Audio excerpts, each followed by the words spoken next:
What is up, RotoGrinders? 2 hours nonstop MLB DFS conversation starts right now. I say 2 hours. I'm lying. My apologies. I'm incorrect. We're taking you all the way up to the DraftKings first pitch. Of course, FanDuel, they had to include Kyle's Detroit Tigers. That game is in the FanDuel slate. Detroit at Baltimore. The gutless Orioles. 6:35 is the start there. But crunch time when they jump on in about an hour or so, it'll take you all the way up to 7:10 on the East Coast. I was told that Shohei Ohtani, there's no chance that Randy Vasquez was going to get him out, and he's done it twice. How is that possible? It's Kyle Murray. What's going on, Kyle? Answer that question. The greatest hitter alive versus, when you peek under the hood, one of the worst pitchers in all of baseball. How is this happening? Well, it's quite simple, Dean. It's because I took the under on Vasquez's strikeouts, so naturally he has to strike out Ohtani to start the game. I didn't see what he did for the second out, but yeah, that under was over pretty quickly. Leadoff strikeout to Ohtani. So that was real fun stuff. Real fun stuff. Was the number 1.5? I didn't see the number. Was it 1.5? It was 2.5 at plus money, like plus 135, and then it was 3.5 on some sites, like pretty juiced for the under. So yeah, he got 4. So good for him. Just gave up a homer. Took him 4-2. You sound very proud of him. Happy Wednesday. Hope everybody's doing good out there in the chat. Kind of hit that like button. Do subscribe. Turn on those notifications. Hopefully you stacked some Cleveland in the early slate. Hopefully you got yourself some Schwellenbach. Most people did that. And Gino Suarez. He had a grand slam. So there you go. That's J Ram won't stop. De La Cruz bang one out. And a lot of other stuff was uneventful. St. Louis pretty uneventful. Chalky Brown was not good there for Chicago, but we move on. This is DFS, Kyle. We care about not just today and today only, but the slate that's starting in 2 hours, not the one that's currently going on. 6-gamer again on DK, 7-gamer on FanDuel.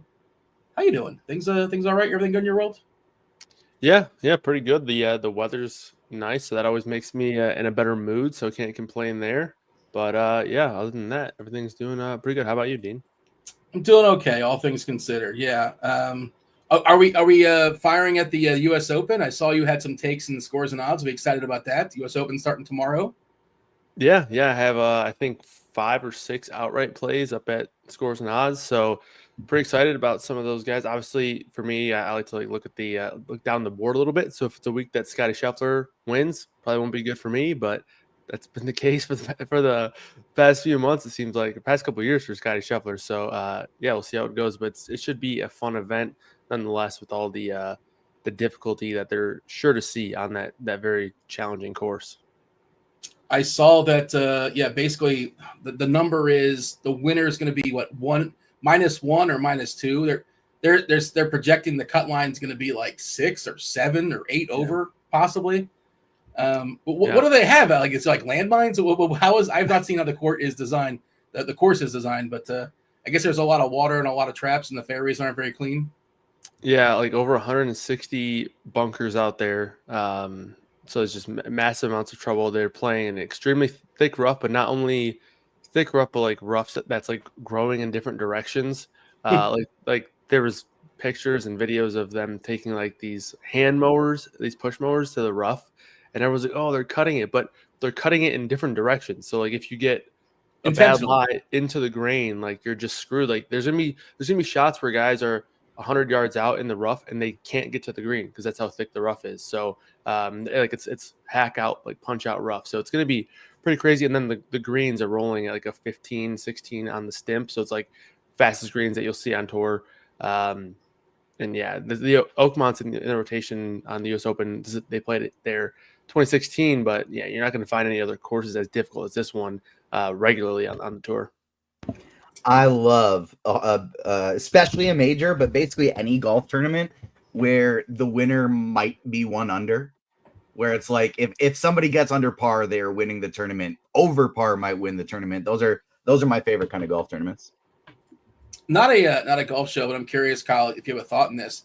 Does that like increase the variance? Does that make you want to throw darts at just because does it make you want to be less ambitious as far as the chalk, or does that make you think that somebody can come out of nowhere because they can avoid all that nonsense and just all you need to do, like you got to find your way to avoid all the nonsense and like you said, just put up an even and you're on the leaderboard, does that make you want to say, well, let me lean into goofiness more or less when the course is really, really hard? Or these guys are super talented.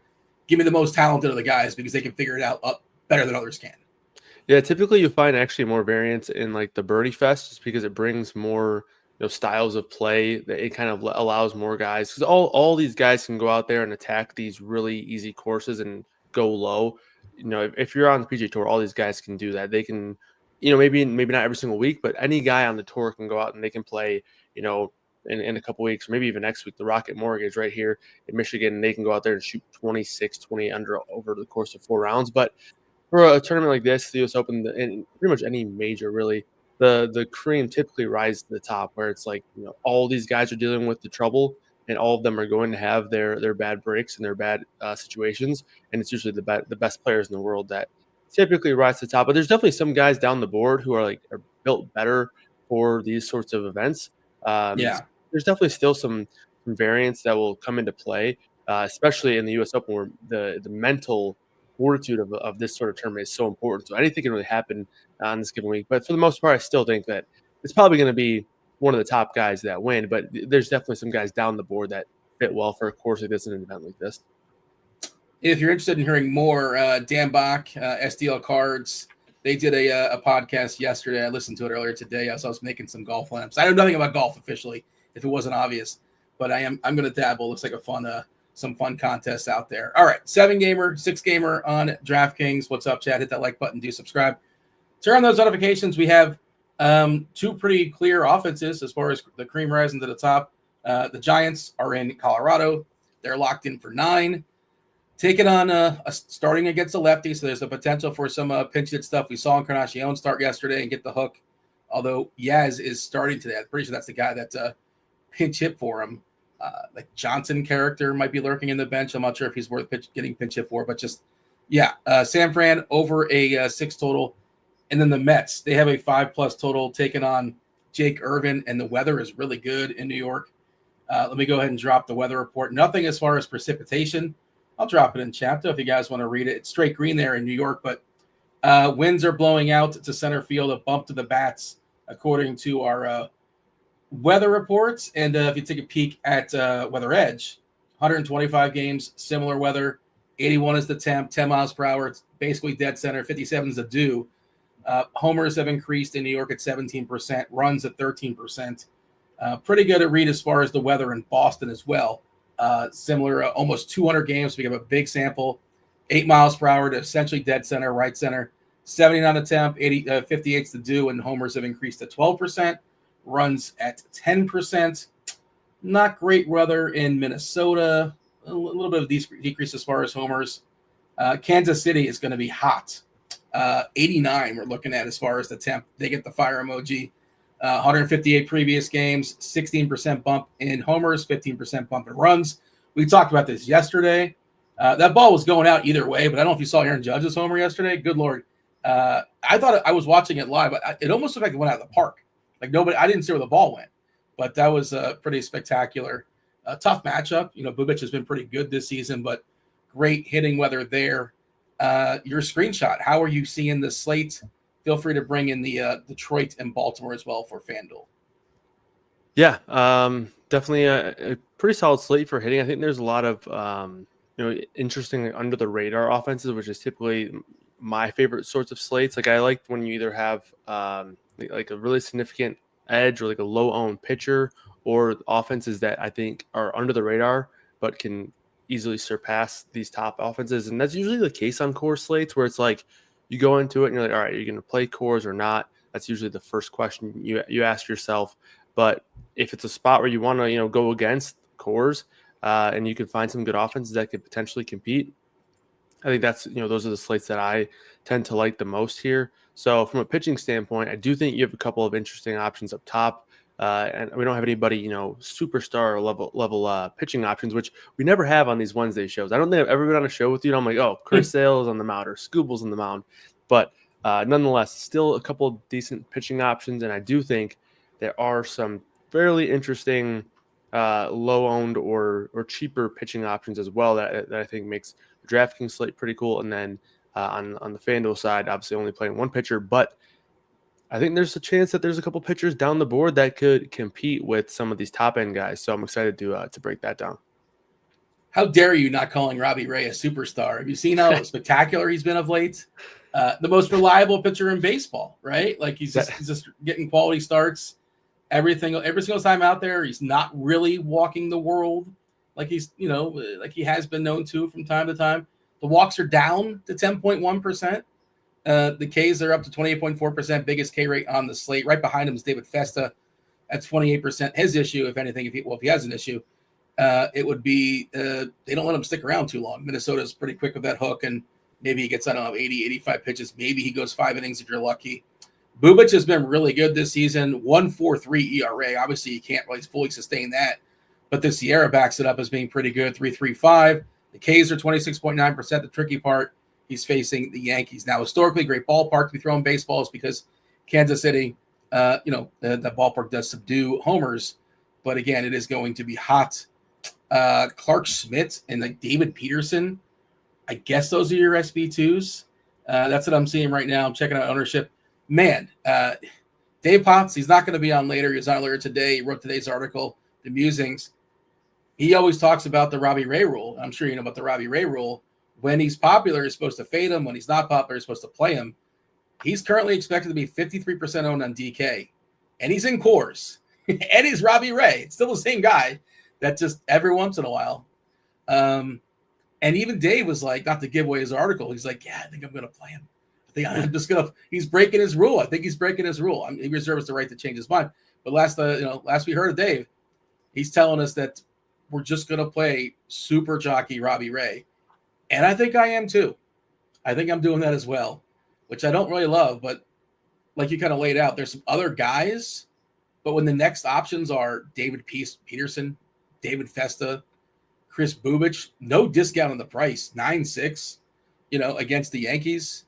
Clark Schmidt, there's not, Gusto, he's facing the White Sox. I don't like the pivots. You mentioned there's a couple guys that might be able to compete.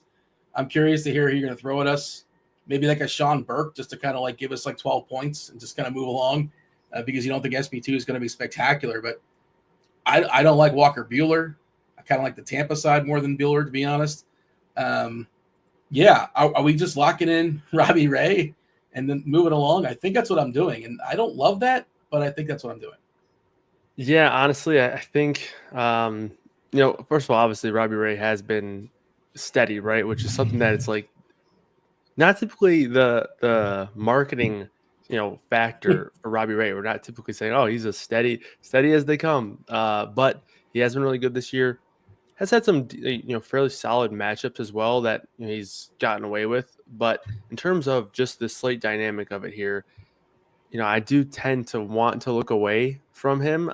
Not necessarily anything against him, but more so just, the leverage and the game theory of it all, right? Projecting for 40% ownership on a core slate. And like this Colorado team, we've been making fun of them all year, right? But they still have a 4.5 implied team total or so. So right around there. So it's not necessarily like a great case to fade, but in my opinion, when you have options, I think Bubic can easily get away with projecting right around him in terms of raw, fantasy projection. David Peterson, I think, is in the same boat. So I think both of these guys can compete with Robbie Ray on a projection standpoint as is. And then you factor in the ownership as well. So I do think there is some interesting leverage there. But I have no problem playing Robbie Ray if you wanted to. But for me personally, if I do 3 lineups, I'll probably have him in 1.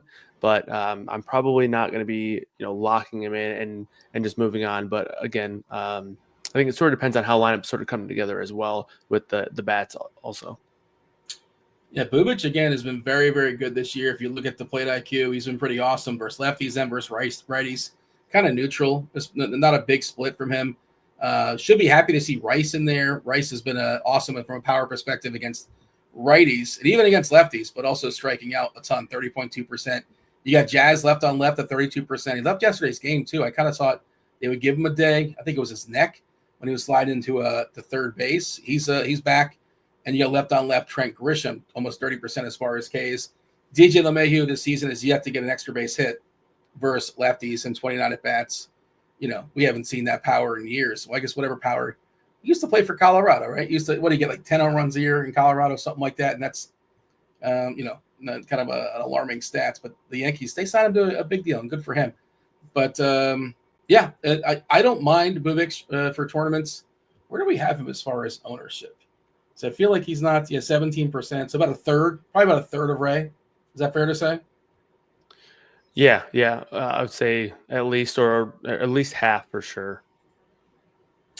What about the Davids? Can you power rank the Davids, Peterson and Festa? Yeah, I think from a point per dollar perspective, well, first of all, safety perspective, Peterson definitely gets the edge because of just potential pitch count, right? Obviously with Festa, he's a guy who we saw come back, and for me, I'm pretty high on David Festa today. I guess I'll get that out of the way, but I still think that David Peterson is the safer option.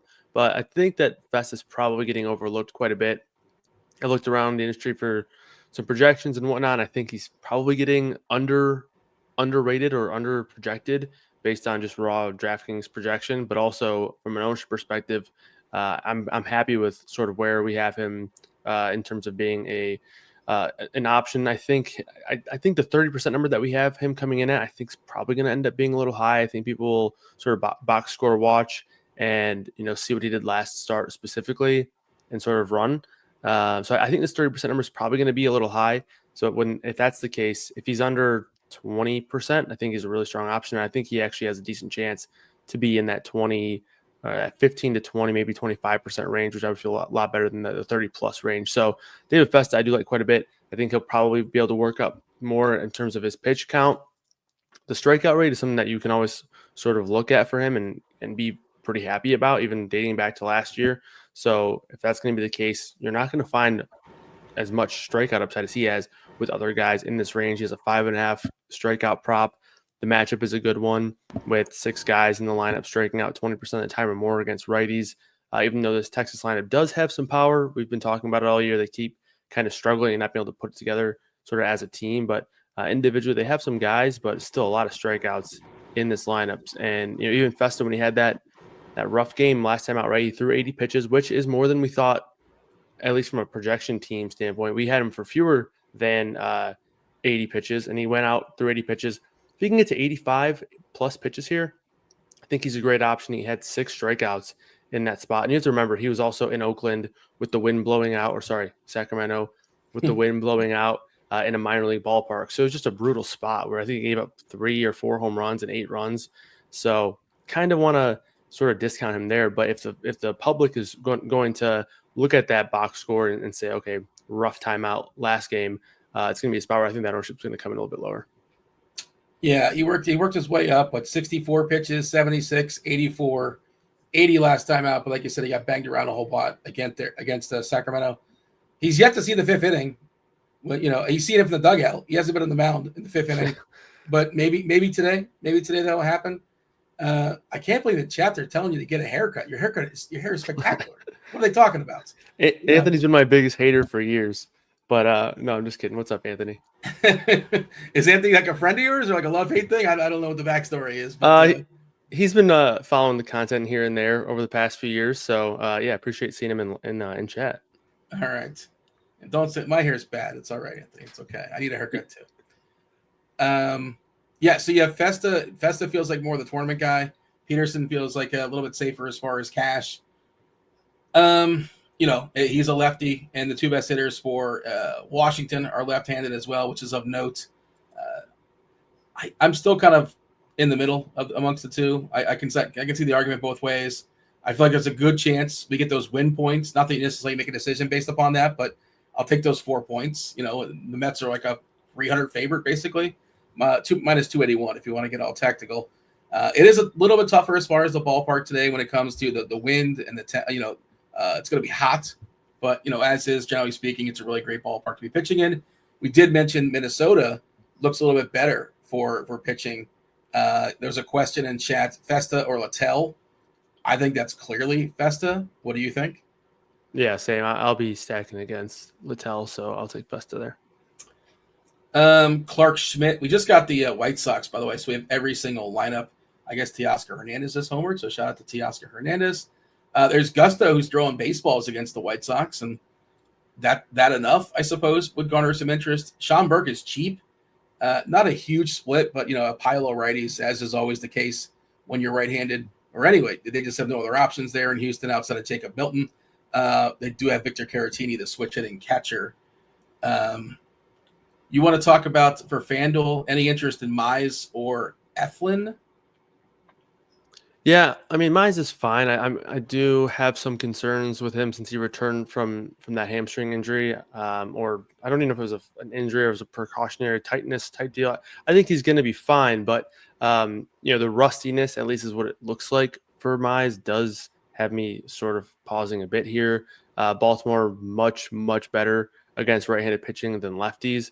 So on FanDuel, I don't hate Casey Mize, but for me, he's also in the spot where, price range wise, if I'm looking at him, I feel better about the guys above him, and I feel better about some of the cheaper guys just from if I'm going to throw out a pitcher there that has a little bit of risk, why not save $2,000 and use that for some bats?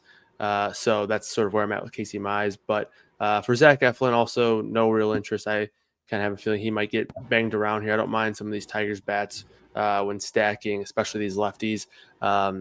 I think they have 3 or 4 lefties inside that top 4 with Meadows, Carpenter, and Green today. So I think all those guys look really good as Eflin really struggles against lefties. And then, they actually backloaded playing Colt Keith at third base today and having Zach McKinstry in the outfield. So they're stacking up a bunch of lefties. So I actually have some interest in Tigers bats on FanDuel rather than Zach Eflin. Yeah, Perez switch hitter as well. So like you said, a pile of lefties taking on Eflin. I mean, you're playing on the FanDuel slate. I am not, but I feel like it's very much of a offense and not the arms. As far as Eflin, for sure. I guess maybe if you want Mize in your big pool, if you're running out 100 lineups or something like that. But you'll be talking about the bats soon enough in Detroit and Baltimore. At least there's some cheap guys in Baltimore. A lot of disappointment as far as this season for the Orioles, but theoretically there was some talent there as well. Saw somebody in chat asking about Jack Leiter. Speaking of talent, there's talent, but we never quite see it. Very we occasionally, but big promise obviously coming into the league. His dad, was a major leaguer forever. Al Leiter, I think he still does color for the Yankees. I'm fairly certain. Any interest in Jack Leiter? Is there anybody else? Did we kind of mention Clark Schmidt in passing? I think we kind of mentioned him, gave a little bit of a shout out.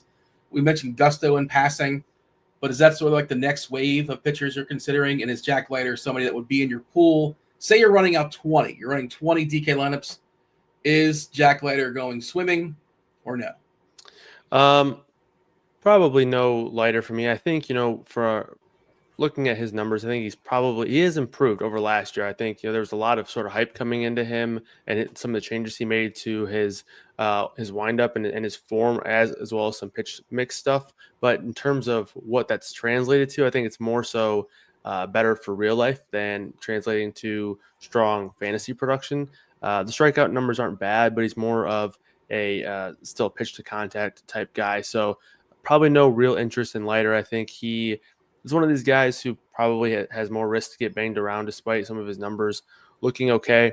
So yeah, no interest in Leiter for me. Gusto, I don't actually mind, but I just like Festa more. I think the upside is higher with Festa. If you're gonna, roll out a guy who has some pitch count issues, you might as well go with a guy with the higher strikeout upside. And yes, Gusto does have an elite matchup here against the White Sox. He's probably not going to have a lot of damage done towards him, but in terms of the strikeouts, this White Sox team really doesn't strike out that much. So, as much as we like to make fun of them, they do a good job at keeping the ball in play at least, and they take a lot of walks. So that's kind of, I think, like worst case scenario for a guy like Gusto who doesn't strike out a ton of guys. I mean, it's not like he's a dead. He's not Randy Vasquez with strikeouts, but he's also a guy who does struggle with the walks at times. So it could be a spot where you're looking at him in the 4th inning and he's already at 80 pitches and his ceiling's really capped. So probably not going to get to Gusto too much, especially because there's just alternate options, namely Festa, that I like the most in that range. Gusto, it's really small sample stuff, so it's like grain of salt, right? 100 at bats basically to both sides, left and right.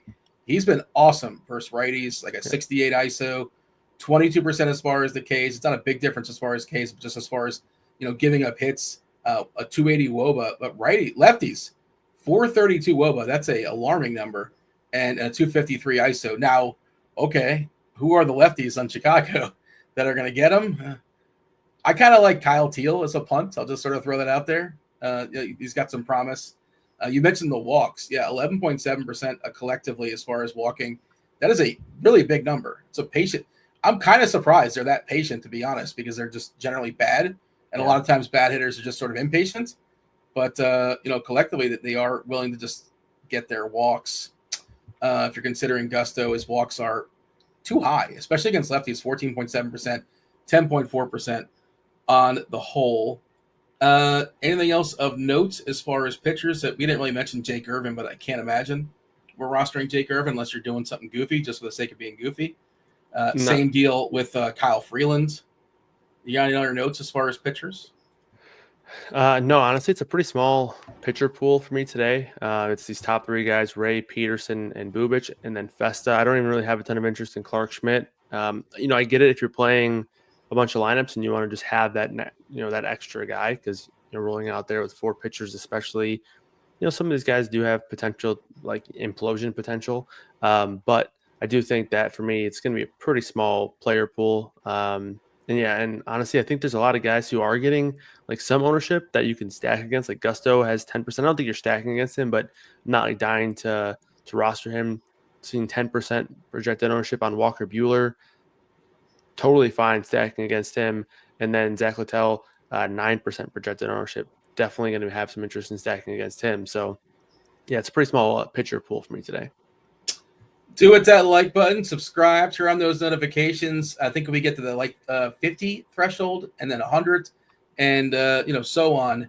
We're going to get a Spidey Bomb for every single one of those. So there's your incentive to hit the like button. Are you sure you want to roster Kyle Freeland? I see you in the chat. You didn't know Kyle Freeland for you? What about Kyle Freeland makes you not want to roster him outside of pitching in cores and only if you're playing low score wins. I think then you're probably live there with Freeland. But I will pass on Freeland here. We used to do that. That was pretty fun. We used to do that on GrindersLive, and we'd give away free RG premium to whoever gets the lowest score. You had to pick players that actually play and spend the majority of your salary. Maybe we'll bring that back next time we're together. Kind of a smaller slate. We'll get something for the people because there's they're asking for the wheel in chats. Maybe we'll do a global. I haven't looked at the schedule. Maybe next Wednesday or something like that when we have kind of a lighter slate. We'll play a little low ball with the people. Give some low ball analysis as well. That's funny. Although if you played, go ahead. That's funny because that's actually Anthony's strong suit there in chat. He's really good at finding low scores. Him and Erik will be battling it out for first for RG Premium, I suppose. I kid. But like Randy Vasquez would have been like a lock in low ball, and like you'd be so angry. Like, how does this guy not give you a negative? You're hoping for a negative from Randy Vasquez. Yeah. He at least got some positive points for you.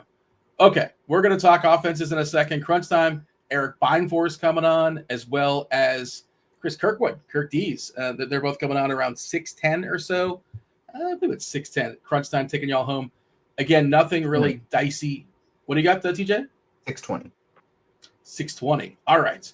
6:20. So we got 35 minutes. We got plenty of time. We can go off the reservation. We can stretch. We can, have random conversations, whatever's in the chat's mind.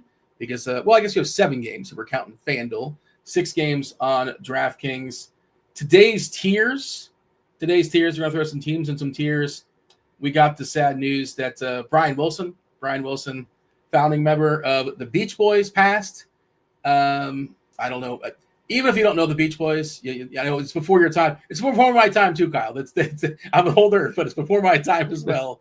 But you know the Beach Boys. Even if you don't think you know the Beach Boys, you know the Beach Boys. God Only Knows, Good Vibrations, Fun, Help Me Rhonda, I Get Around, California Girls. Wouldn't it be nice? You know the Beach Boys. They popped up in a lot of movies and all sorts of things. But, Brian California Wilson. Girls was Katy Perry, actually. Oh, I'm sorry. Does she have a lawsuit on her hands? Is she going to sue Brian Wilson? Her and Snoop Dogg. I wasn't aware. I didn't realize that's, what else did the Beach Boys steal? Mike Love of the Beach Boys, of course, the uncle, I believe the uncle of Kevin Love. I'm fairly certain. Oh, really? Was Kevin Love's uncle? Yeah. So wanted to homage Brian Wilson. I saw him in concert like 7 years ago or so. Still sounded amazing. But not with the Beach Boys doing the solo thing, but doing a lot of Beach Boys songs. In any event, so we were like, do we power rank Brian's or do we power rank Wilson's? Wilson's are a lot more to pull from. So I went with Wilson. Give me your top Wilsons in chat. And the worst Wilson. I had a hard time finding the worst Wilson. There was a lot of options out there. I'll tell you what didn't make the board. Mookie Wilson, Preston Wilson, Goldie Wilson, Mayor Goldie Wilson, of course, from the Back to the Future series. Everybody knows him. The volleyball didn't make the board. Wilson from Castaway. There you go. Wilson Sporting Goods stores. But there's a lot of options. I didn't really know where to put Russ. Russ like today versus Russ like 10 years ago. He would change in the tiers, I suppose. I don't know much about history to say where Woodrow Wilson would go, and I didn't want to do research on that. I see they're talking about Woodrow Wilson here in the chat, former president. Yourself, do you have a favorite Wilson outside just for today? Even if you don't agree, it's Brian gets the number one spot. Yeah, the one I was actually going to mention was the volleyball, and then I got pulled away with some golf stuff. But that was the only one I was going to mention. I had Owen Wilson out there that I think I threw out, but other than that, I didn't have any others. But yeah, TJ, I love the shouts in chat to Wilson from Home Improvement, the guy you never see. He's just the neighbor over the fence. And then Wade Wilson as well. That's Deadpool. That would be my number one. Oh, I didn't know that was Deadpool's name. So it's funny enough you say that. In my original iteration, I had Wilson, the dude, the neighbor over the fence in the 5-hole before I got the name at the last. Finally found a Wilson that hasn't been very successful. You always got to throw somebody in the 5-hole. No disrespect. Somebody's got to be the 5, I suppose. The tier that nobody wants to be in. The tier you're probably going to be hanging out with the White Sox. But we can go ahead and reveal that board. Number one, of course, Brian Wilson. Shout out to Brian Wilson. Number 2, this is a tough call, and you tell me I'm wrong, but Rainn Wilson, Dwight, of course, on The Office, 6 Feet Under as well, done some other things, but most known for Dwight. I would say Owen's got like a bigger catalog, but Dwight is like one of the most like important TV characters of the last 20 years. So TJ, you it sounds like you got something to say about this. Well, yeah, because I would say specifically, Rainn Wilson is an absolute perfect tier 3 or 4, and Owen needs to be above, because Rainn Wilson, name one other thing you liked him in. 6 Feet Under, one of my favorite TV shows of all time. Okay, there you go. He's a mini stack. I was gonna say he's a one-off. I was gonna say he's a one-off. So, but then if you're saying he's a mini stack, he shouldn't be tier 4. He should be tier 3. Because 1 or 2, maybe 3 things you like from him, but Owen Wilson, much bigger catalog. That's a great full stack. He was in the Meg, which I don't know how you feel about the Meg, but he was in the Meg, and he was like an action hero. Actually, TJ, come back for a second. There's a movie where he was like a superhero. It's like about a superhero movie he was in. Do you not remember this? You don't recall? I think he was like a weird superhero or something like that. Maybe somebody in the chat will know it, but I figured you'd be on top of this, but maybe not. This is your wheelhouse, TJ. You got nothing? Think that's quite my wheelhouse. Oh.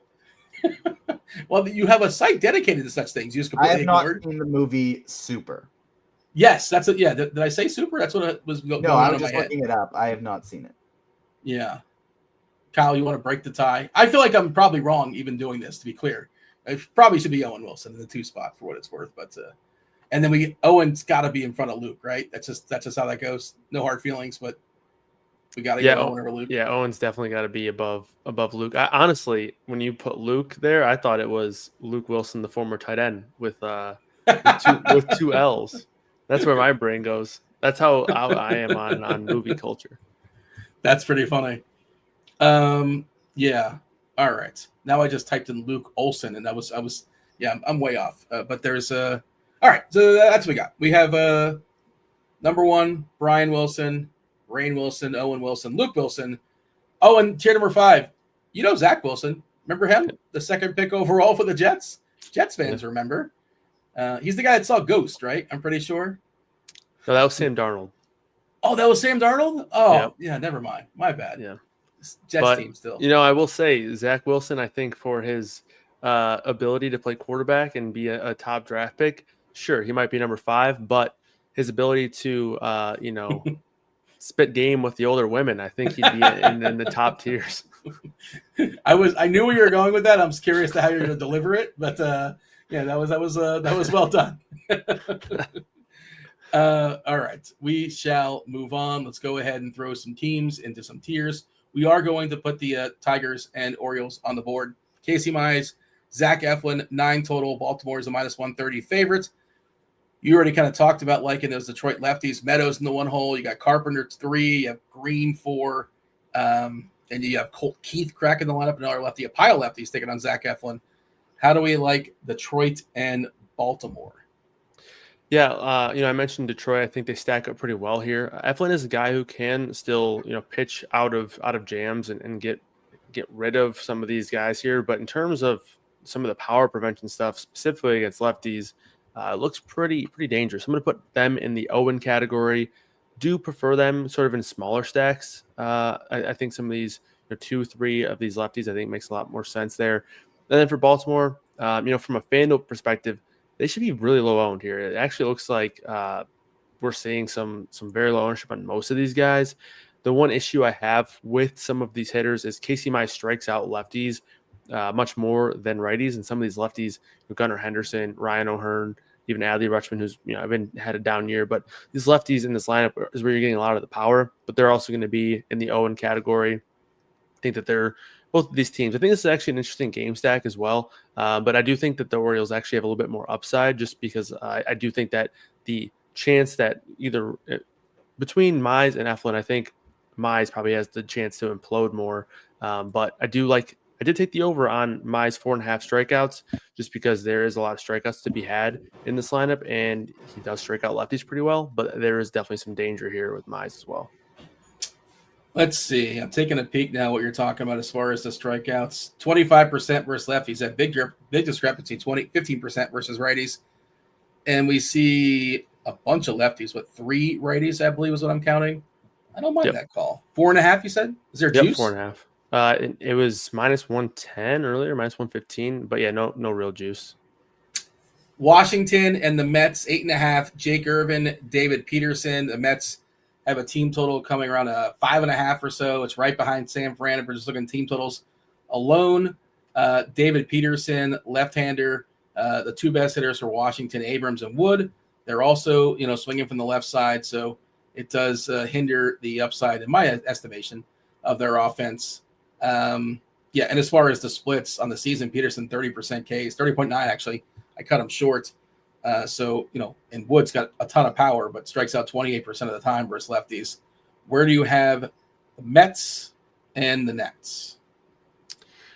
Yeah, so the Mets are going to be in the Bryan tier up at the top. I think they're one of the top stacks of the day. I think it's actually an interesting slate because I think that they're going to get overlooked in the sense that if they weren't on a core slate, they'd probably be one of the most popular teams on the board. But yeah, I think this is a great spot. I think all these lefties are in fantastic spots, and the righties that you do have, it's not many, right? You have Pete Alonso and then Torrens if you want to use righties here. So I think that they loaded this lineup up with lefties, so that makes it even more appealing here. So love the Mets today. And then Washington, I think I'm going to put them in the Zach tier, but I do think that if you're playing 150 lineups on a small slate, David Peterson has looked really good this year, but the Nats, they still have power in their lineup. So yes, they're in the Zach tier, but they're not quite a team that I think it wouldn't be the worst idea to maybe get a couple shares here and there if you're playing a bunch of lineups. Why do we think this Andres Shapiro is batting cleanup? I don't. What am I missing here? He's just basically getting called up. He's not a prospect. He's 26. Is that weird that he's batting cleanup? He has shown homer ability in the minors, for what it's worth. Just kind of looking at his minor league stuff. 2024, 23 homers. Yeah, he's 20 plus homers in the minors. But what does that say? I guess that says more about the rest of the lineup. Yeah, I think it's because it's against lefty. Last year against lefty, 45 plate appearances. So not a good sample, but not like nothing. 300 ISO, 420 WOBA. So definitely has some power against lefties. So I would guess he's a guy who's there mainly because of lefties, and maybe there's some pinch hit risk there. But That's what I'm thinking. Yeah. Is Bell in the lineup? Bell's not in the lineup, right? He turns in the Bell. Yeah. Possibly. Yeah. And also, he's not 2K. Why isn't he 2K? DK always makes these guys 2K. 3-1? 3-1's outrageous. 2K I can afford. All right. Let's scoot along. We have the Mets in Brian, the number 1 tier. And where? Okay. Yeah, I thought we missed the team, but I can never see Detroit's logo. It's always just sort of like hiding on me for some reason, but it is there. It's definitely on the board. Let's move along. Next game is Tampa and Boston. 10 total. Walker Buehler, Zach Littell. Boston does have a team total above 5. I feel like that's moved up as the show has progressed. I'm fairly certain about a half hour ago it was below 5. Roman Anthony, of course, is the thing. He's back. Did you know Roman Anthony's dad's name? Do you know this or no? Did you see this anywhere? Yeah, I saw it on Twitter yesterday. Anthony? Yeah. Amazing, right? Yeah, and I'm pretty sure Roman has a brother named Anthony as well. And I don't Anthony, know if you saw a Anthony picture of Jr.? his sister. Anthony.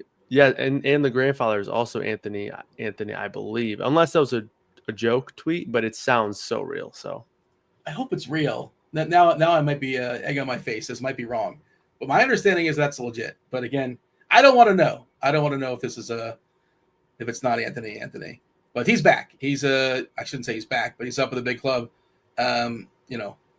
Biggest prospect in baseball. The power in the minors was amazing. Certainly makes that lineup look a little bit better. Duran, Devers, they had the platoon there against Zach Littell. Even we saw Story Bang went out the other day. The youth movement's on there in Boston with Mayer and Campbell. How do you feel about Boston and their 5 total? And Tampa's not far behind taking on Walker Buehler, who got hot at the right time last year. Good for him. He got hot at the right time in the right games, and he got paid. But I still like some of these Rays. Your thoughts? Yeah, I like this as a game stack as well. Obviously, hitter from the ballpark, so I like that dynamic in play. Weather looks pretty good there from a hitting perspective, and both of these pitchers struggle in terms of when they struggle. It's pretty bad in terms of power. Littell cannot keep the ball on the ground against lefties. Hard contact is 55% against lefties. So really like these lefties on both sides, but especially Boston here with Duran, Devers, and Anthony, who's batting in the 5 hole. You also have Marcelo Mayer at the bottom. So I like the Red Sox in the Brian tier, and then the Rays are going to be in the Brian tier as well. So we'll stick with where TJ's got them. But in terms of the Walker Buehler play, actually we'll put the Rays in the Rain tier. Okay. I think they do. No, Walker Buehler. Yes, he's been bad, especially recently. Pretty much ever since he got thrown out from that game a few games ago. 5 earned runs in back-to-back starts. So it's been rough.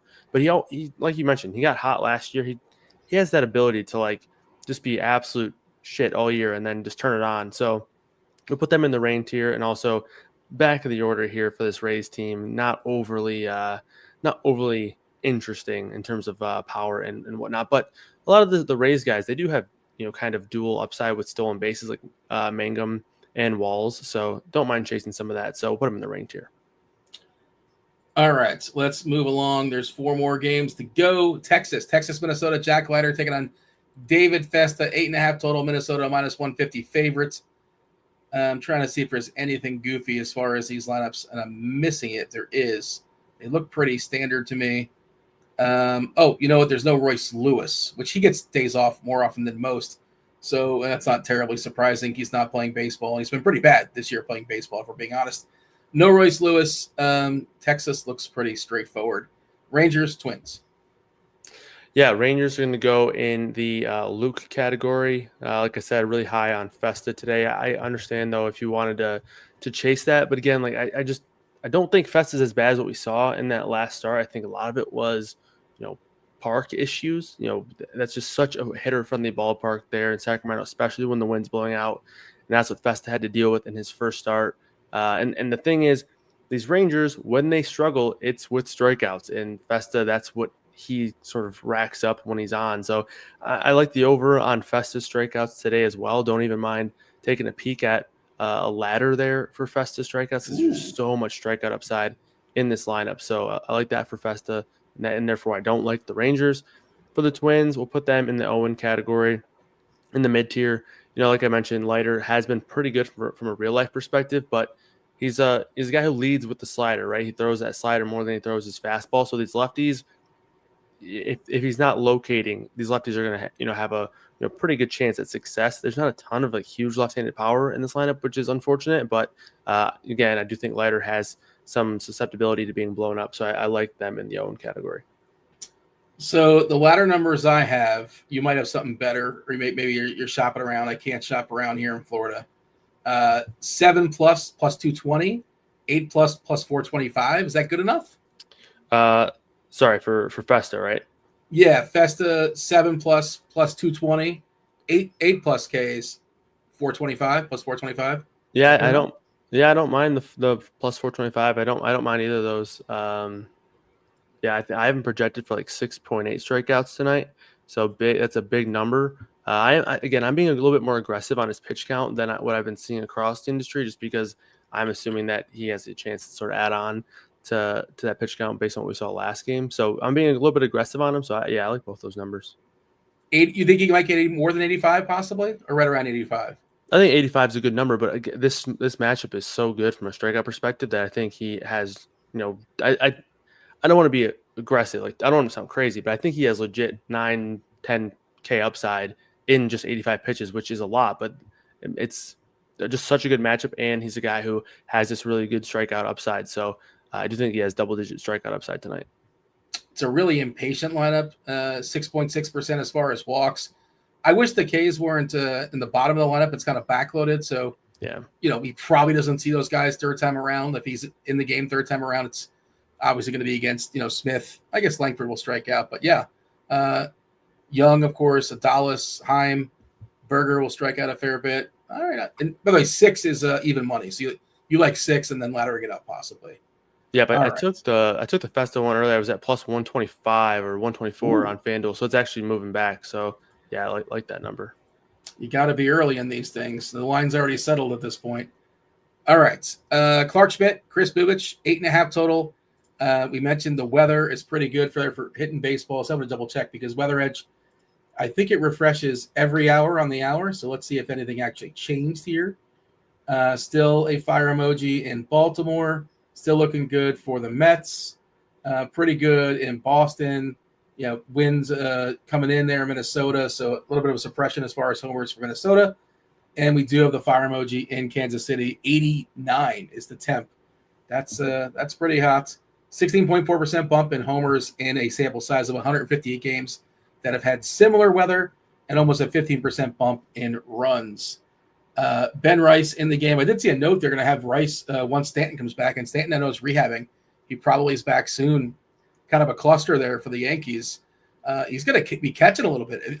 I don't know if you're in the season-long streets or not, but I think he needs one more game to catch, so you always can get some catcher eligibility. Get excited about that if you care about such things, depending on where it's like CBS or Yahoo, whatever their qualifications are. But at some point, it seems like Ben Rice is going to get some catcher eligibility. One person out there was happy to hear that news, at least one, maybe two. How do you like the Yankees and the Royals today? Yeah, no interest in the Yankees. They are in the Zach tier, which, wow. Yeah. And again, it's really high on Bubich. He's going to be probably the guy that I'm rostering the most amongst pitchers today. So, and from a stacking perspective against a lefty, this team is just not a team I'm looking to stack too much against lefties. Sure, you can always play Aaron Judge. You can play Paul Goldschmidt if you'd like. But in terms of just fully stacking them, just not a ton of interest. So yeah, maybe they deserve to be in the Luke tier because you can always play Goldie and Judge together. But so we'll go ahead and bump them up into the Luke tier. But yeah, for the most part, they're only in the Luke tier because you could play a mini stack, 2-3 guys with Judge and Goldie. But again, that's pretty much it. I will say Judge has a little bit more viability on this slate because probably won't be super popular. He's going against a pitcher who's going to have some ownership that'll help his ownership be down. And it's also a spot where you can easily spend down at the SP2 position. So maybe that makes Judge a better play. So yeah, we'll throw him in the Luke tier. And then for Kansas City, throw them in the same tier in the Luke spot. I do think that they're a team that could have some upside here against Clark Schmidt. Schmidt's been good, but I do think he's still going to regress a bit. But I think there's just better options on today's slate. Yeah, like you said, it's just not that hard to find the salary. If you look at like best hitters on the slate, it's Judge and Polar Bear maybe, right? Yeah. Possibly Witt, take care of that shortstop position. Devers, depending on as far as and then I guess there's San Fran as well. Ramos, we'll get to them in a second. But pitching, you're not necessarily spending a ton of money. Raising the nines, Bubich at the nine, you're probably not pairing those guys together. And you mentioned several times a guy like Festa can help open things up for salary. All right. Crunch time coming on about 10 minutes or so. We got Erik Beimfohr. We have Chris Kirkwood, Kirk D's. Do hit that like button. I did see the like button was it enough that we got today's Spidey Bomb. Oh, Roman Anthony. Spidey's saying Roman Anthony hits his first homer in his career. How about like both of the rookies? Not to tell Spidey what to do. Roman Anthony, I don't think we've Caglianone's yet to hit one, right? I don't think he has. I don't think so either. He had a 4-for-4 game, but he has yet to homer. I'm fairly certain. So get that. Both of the star-studded rookies are going to bang one out tonight. There's my bold proclamation, but I'm no Spidey. I'm no superhero. White Sox, Astros, Ryan Gusto taking on Sean Burke.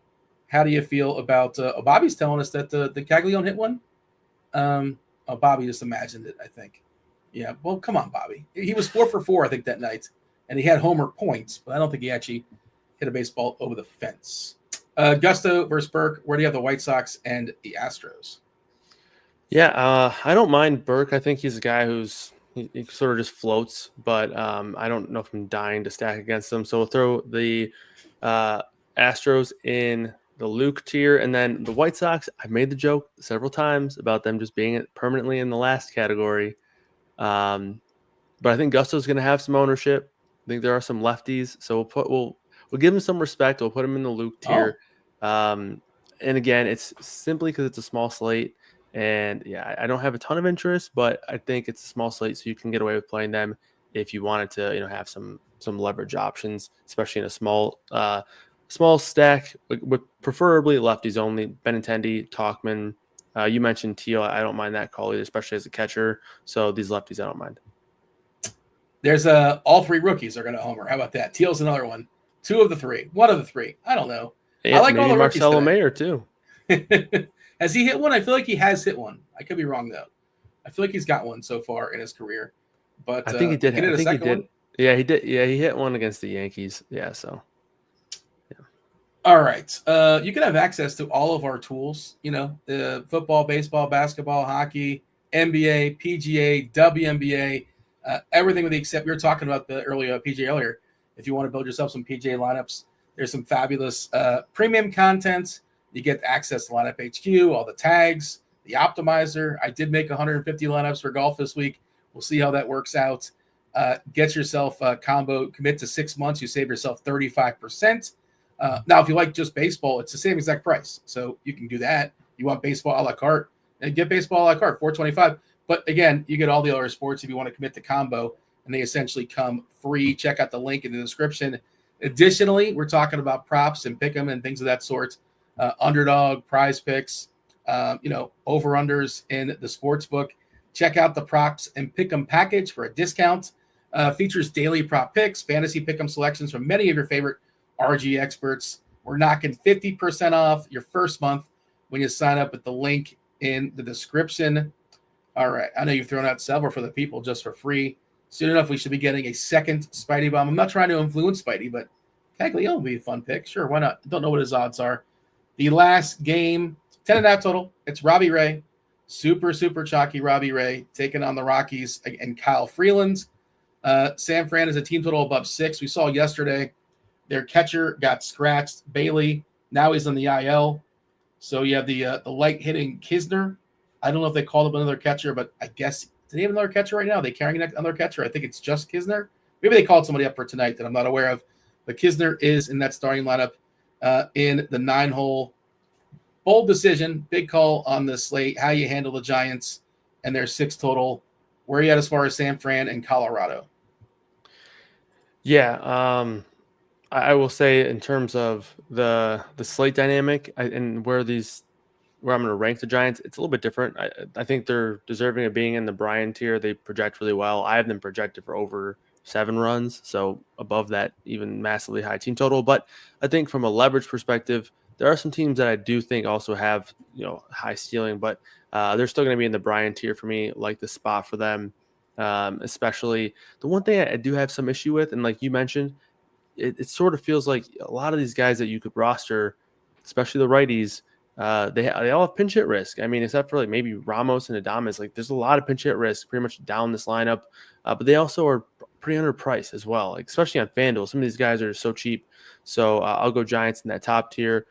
For the Rockies, if you want to get different, great team to play here. Robbie Ray is maybe not recently, but over the course of his career has been volatile.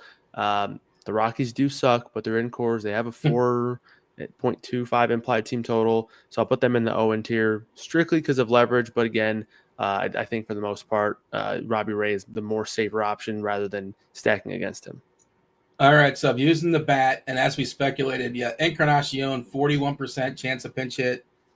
Schmidt, 20%. Kisner, 17. Yaz, 7. Well, Yaz is starting versus the lefty, so I think there's a pretty good chance he sticks around. But 7% is not too high. I just wanted to see who San Fran has on the bench. Do they have it? Like, you can't pinch hit for Kisner unless you have another catcher. Do they have another catcher? Is what I'm asking. Yeah, I don't know who it would be. Costa's on the bench. Daniel Johnson. Those are outfielders basically. Dom Smith, the lefty. What do you got? Is Murphy there? Murphy. Who's Murphy? Tom Murphy. I'm seeing him on their 40 man, but I don't know if he's up. Oh, maybe they called him up. I didn't see that. But you'd have to imagine they called somebody up for Bailey. Yeah. Because Bailey went in the IL. And that I just saw that move, so maybe that'll – I'm on Fangraphs roster resource, and they're typically kind of with it, but maybe if it just happened, they don't because they still have Bailey on the team. So looks like they selected the contract of Logan Porter, catcher. Is that a real person? Do you have a proof of life of Logan Porter? I see a picture of him. He's looking at me in the eyes right now on MLB.com. So hope so. Hopefully, I'm not seeing ghosts like Sam Darnold. I've never heard of Logan Porter, but looks like he had a cup of coffee. He's 29 years old. Looks like he played a little bit in the majors for San Fran. He had 85 at-bats in 2024. Really? I don't remember that. Do you remember that? I don't. That's just me. He was in the Kansas City organization, but not a prospect, 29 years old. I was going to say going on 30, but that's how it goes, right? But he's close to 30. Let's go ahead and recap the board. If you can think of a couple homers for me as I recap the board, I'll give you some time. If you're joining us late, we power ranked Wilson's. I guess I did, right? I guess I don't want to throw you in on this, throw you under the bus if you don't like the rankings. The great Brian Wilson in the number 1 hole. Rain Wilson. A lot of people don't like that, and they say he should be lower. Rain Wilson in the 2 hole. Owen Wilson, then Luke Wilson, then, of course, Zach Wilson in the 5 hole. In Brian, it's the Mets, the Red Sox, San Fran, and Rain. It's just the Rays. They're all by themselves. Owen has Detroit, Baltimore, Minnesota, Colorado. Luke is the most popular tier, the 4th tier. It's Texas and the Yankees, Kansas City, Houston, the White Sox, and all by themselves, it's the Washington Nationals hanging out with Zach Wilson. Did I give you enough time? Do you have some homers for the people who's going yard? Yeah, so I know the Roman Anthony name was already thrown out. That was going to be one of mine. So I'm going to pivot to a teammate of his in that Boston lineup. I mentioned earlier. We're going to go with Rafael Devers. I know it's not the most off the wall name, but I do like him to homer here. Also like Brandon Lau in that Tampa Bay. So same game, like I mentioned. I like that game stack. We're even now because Lau was my next one. Okay, there we go. And then I also like Kerry Carpenter to hit a home run. Again, Eflin struggles against lefties, so that's going to be pick number 3. And then pick number 4 going to Mr. Juan Soto in honor of Steve. And I'm sure he's watching at home right now thinking about Juan Soto. But yeah, I got Juan Soto go yard today. If Steve's watching the show, he's probably tilted enough by Zach Wilson in the 5 hole. I'm pretty sure he's a Jets fan. I think he's a Jets fan. Yeah. 50-50 shot. Yeah. Shout out to Steve. Hopefully he's doing well. He's resting up or getting as much rest as he can with the new addition to his family. Yeah, resting is probably the. I'm talking to him. I'm talking to him probably about every second day, and he is certainly not resting right now. Yeah, he's busy with a new child, but hopefully he's sneaking in some naps. Basically, he is full-time in charge of the older child right now, which is a 3. I believe, if I'm not mistaken, 3 years old. So a busy time. You know all about TJ. Your child is 1-ish. Yeah, just over 1. She's 14 months. There you go. All right. Who's Kyle? You said you're playing maybe 1, 2, 3 lineups. Do you officially know if you signed up for stuff? Have you reserved stuff? How many lineups are you making? Do we know? Yeah, I just got 3 lineups tonight. Only playing FanDuel tonight. So yeah, three lineups. Do we have a big stand you're making as far as a bold fade? I mean, I know people can kind of tell from the board you're not going to be on the Yankees. Doesn't sound like that. You're probably playing some Bubic. Any sort of bold fade and the like you see in the expert survey. Well, what's the player or the team? What are you most afraid of beating you that you don't have enough of? It's probably going to be Robbie Ray and the Giants. I'm going to have some of them, but again, they're going to be so popular, and especially on FanDuel. There's so many Giants hitting options that are underpriced. So that's going to be the spot that I'm definitely looking to get different in. So that's going to be kind of hoping for maybe a low-scoring game there, but maybe the Rockies win by a few runs. But yeah, that's probably my biggest stand right now.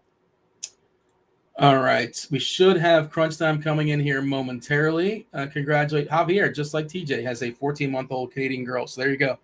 TJ, you're not the only one out there. People are just sort of guessing who's going to. Homer asked if there's any questions in chat.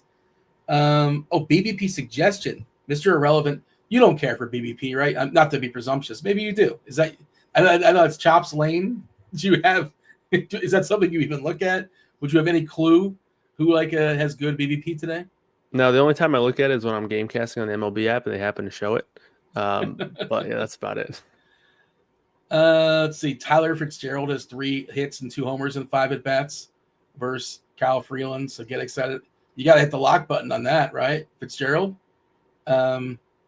I don't know. I do like him, but not because of the BVP. But he does hit lefties pretty well, and he's really cheap on FanDuel. I think he's like 2,700 over there, or maybe Schmidt's 2,700, and then I think Fitzgerald's still like 3,200. So yeah, both priced pretty well.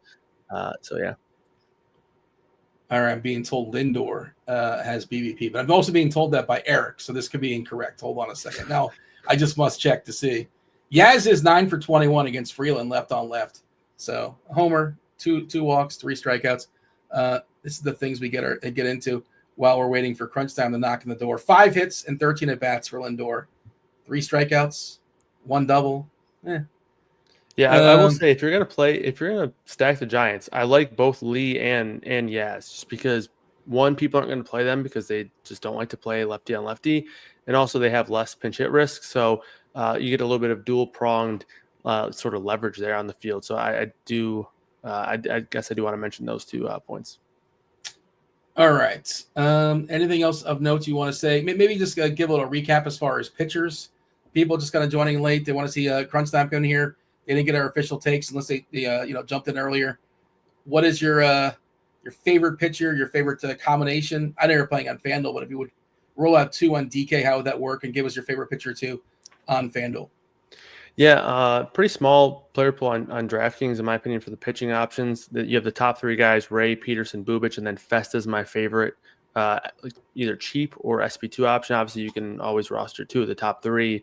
I prefer Bubic over Ray today, and it's he projects right around the same as Robbie Ray for me in terms of raw fantasy projection. But then you have the added element of being a third of the ownership, at least half the ownership. So I do like Bubic, and I also think he's a safer option today as well. I mean, when you just look at the even the implied total, like they're right around the same in the betting markets, but also I will say I think I have the Yankees projected to score fewer runs than the Rockies tonight. So I like Bubic over Ray, and then Festa is my favorite cheap option. If you want to throw Gusto or Schmidt in your player pool, you can, but that's I probably not reaching to add those guys too frequently.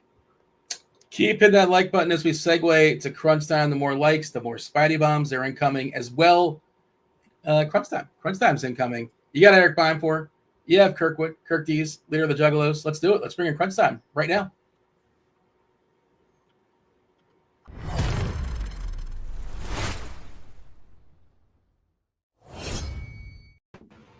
Kirkwood, I saw you're fired up there in the chat. I'm guessing you stacked the Athletics. You have Brooker, who's both the early stage with 2 homers, and Butler. I guess he's You just went underwater there for a second, D. Yeah, Straight underwater. I thought for sure. I got the new AirPods today. And I'm like, oh no, they're already broken again. Turn them.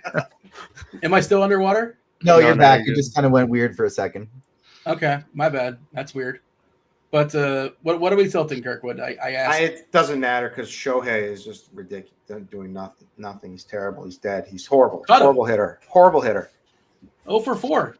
Yeah. You know, he's how much money is he getting paid? This guy, ridiculous. None right Doesn't now. even pitch. He doesn't even pitch. pitch. He's total fraud. He's getting fraud checked today, big time. I mean, Randy Vasquez, you cannot be serious. Yeah. All right, but did you have Rooker at least? Because that was a I good do. player. I have Rooker, and then they just took out. I had Seth Brown, who they just took out, who did nothing. I had Lawrence Butler, who did nothing. Well, I'm gonna bubble. That's what's gonna happen. Yeah, Rooker should be kind of, sort of, somewhat of enough. It was sort of a low scoring. I think it was a low scoring. Not when you got Mookie and Shohei in there. Oh well, yeah, cut both those guys. What are the Dodgers? Overrated. Kyle, anything else before you step aside and get out of here or make way for crunch time? No, I'm all set. Good luck, everybody. That is Erik Beimfohr. It's Kirkwood. TJ now is going to spin one more plate, not just producing, also hosting. TJ, take it away. You know, as Dean was giving me a hard time on the earlier show about Vlad Guerrero's contract, I would just like to point out that in 2039, Vlad Guerrero will be making $28 million. And in 2039, Shohei Ohtani will no longer be on the Dodgers. He'll be 44 years old and making $68 million.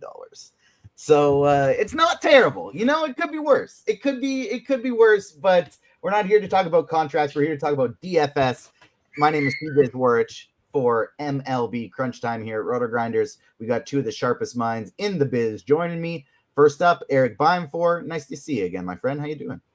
I'm doing wonderful. It's hot as the hell outside, so it's nice to be in here talking to you guys. I'm already fed up with being outdoors it's early June. I can't complain because it's just like a nice 80 degrees here, but with the AC on, I still gotta I got the hoodie on and the jacket. Dude, I got my sweatpants That's on. how my office is in the basement, and so like I go outside and sweat, like crazy, and then come down here, and then you feel just disgusting if I don't shower immediately before the show. But then I got to put a hoodie on, and it's like I keep the closet is stocked with hoodies in June and July because I'm in the office and it's cold. Yeah, 100%. That is exactly the same boat here. But I don't know. What's the weather like in Boston? We got Kirk D's, Chris Kirkwood. How you doing? Doing just fine. It's a little hot here. It's almost 80 degrees, but it's got a nice breeze going out for the game here tonight. 10 mile per hour to right field. So I like the weather for this Boston game here. But yeah, it's nice. It's pool season. I should have put the tank top on to honor Beimfohr again, but I didn't. I'm gonna start looking on the schedule now, and when it's me and you, we'll sync it up. We'll sync it up. Yeah, definitely. But no, I'm good. All right, well, let's start diving into this one. We got about 40 minutes, a little over that, before we hit lock here on DraftKings. FanDuel does, of course, lock earlier than that. We're going to go through pitchers. We're going to go through stacks. We'll go position by position. We will take your questions. I'll go to the RotoGrinders live stream Discord chat first. Then I will be going to the YouTube chat second. It's a fun night for sports. We got our second baseball slate of the day. We got an NBA Finals game tonight. We got the U.S. Open starting tomorrow. I believe Game 4 for NHL is tomorrow. So just a really, really fun 2-day stretch. And I have to go see a movie tonight, and so I'm not even going to be able to watch the basketball game. I'm sick. Oof. But got to do what I got to do. Eric, I'll throw it. What? What movie? I've seen How to Train Your Dragon. I'm reviewing that for the live action for Agents of Fandom. So One I would have seen for sure, but not. I don't think I needed to go see it opening night for an NBA Finals game if I wasn't writing reviews. So, still, we'll check the scores afterwards. I might catch the end of the game. I'm going to an pretty early showing, so I might catch. That's all you need for the Pacers. So, they'll be down by 15 in the fourth quarter, and then you'll find out how it goes. 100%. That's exactly kind of the situation I'm hoping for. Erik, I'll throw it to you. Why don't you give us a little slates overview? What are we looking at tonight?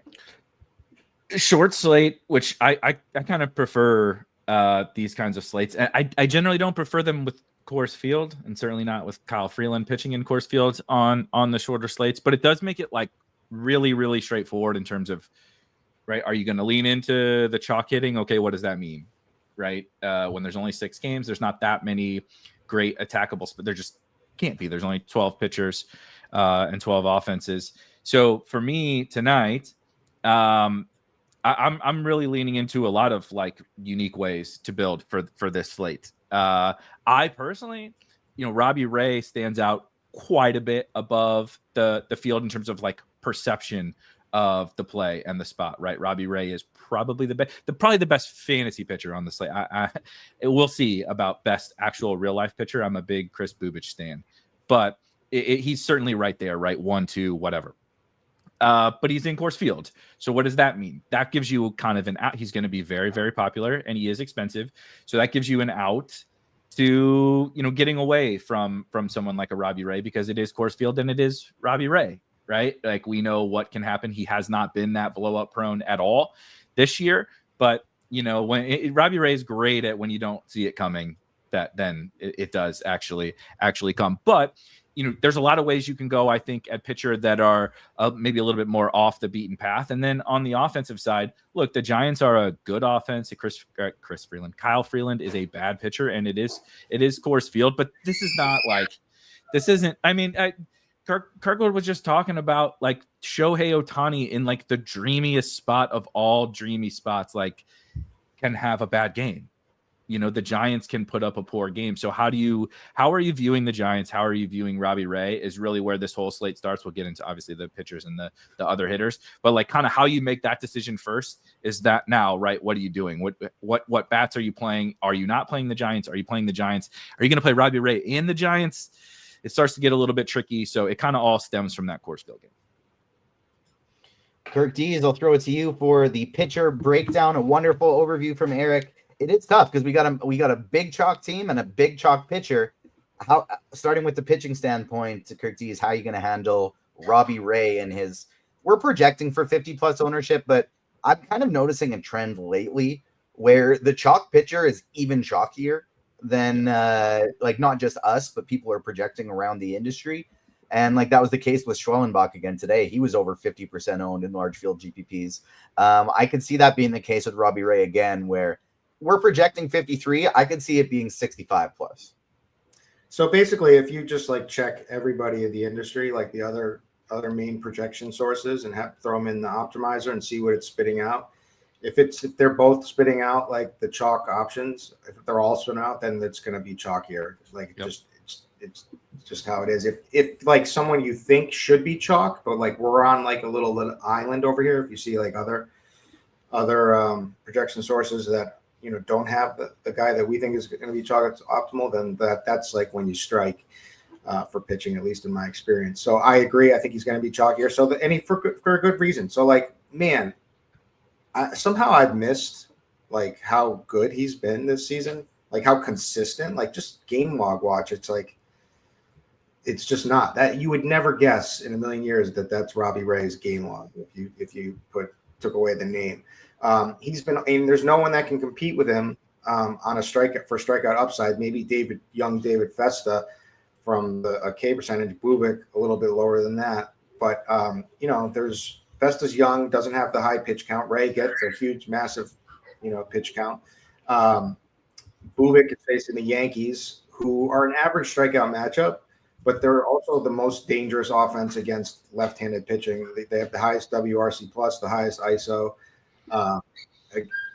against a lefties. So there's it's an interesting dynamic. I like the fact that Robbie Ray's on this slate. Like we have a core. Usually it's like cores with 2 gas cans that we have to, we don't have to, we're not really thinking about choosing which pitcher from cores are we going to play. But I like that little wrinkle tonight. So it's Ray, it's Festa. What people, I know they were talking on the last show about Festa was a tough matchup, tough ballpark when he got absolutely shelled. But the big thing the reason why I don't care about that start is because he wasn't even supposed to start that day. Yep. He was a late addition. It wasn't his normal day's rest. It wasn't anything. So I'm totally throwing that out. And I like his upside, even if it's 85 pitches. Hopefully he can get 80 to 90, somewhere in that range. I like him. But like, there's not, other than that, David Peterson gets the matchup because he's, a lefty facing the Nationals, who all their best hitters are lefties. So, and he's, lefty's toughest matchup in baseball. And so, yeah, I like the slate. So there's really, but like, other than that, I mean, Jack Leiter is a guy that's like interesting because he's totally hit or miss. Like, wouldn't shock me if he pitches really well. Wouldn't shock me if he gets absolutely lit up here. But there's so many guys to throw out other than that. Like it's like Ray, Festa, Bubix. You got to consider. We got to talk about Clark Schmidt, probably, but the Royals aren't a high strikeout matchup. There's Peterson. There's no way I'm Boston homer. There's no way I'm playing Walker Buehler. I love the double dip in that game actually, for both sides, Red Sox and Tampa.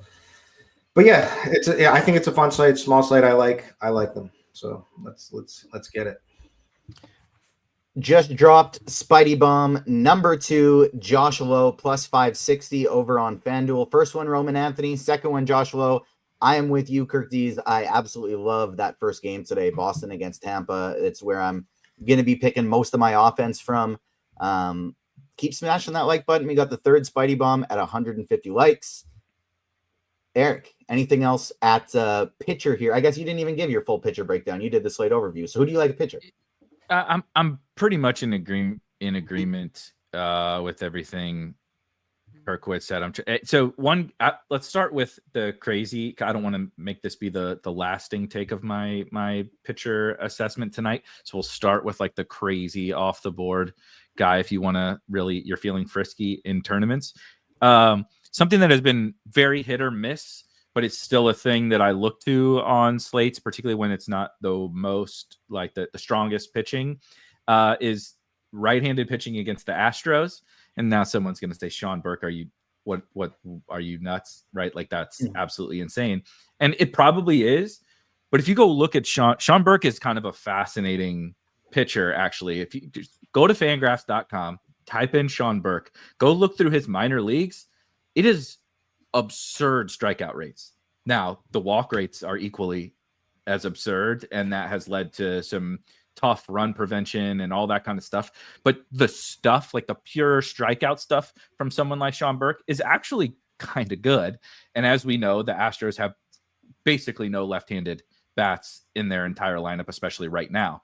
And so if you really are feeling probably more large field type stuff, I'm not sure you got to go that crazy, in a smaller field tournament, but he's my one, like, if I want to get away from Festa, we have at 30%, depending upon the contest, might be higher. And I do like him. He's a better pitcher. He also has strikeout upside, but I actually kind of like the Rangers bats tonight. If he's going to be popular, I think they're a way to play some leverage games against a chalkier pitcher. You can still play Robbie Ray. You want to play some Giants, stack against kind of the punt du jour SP2.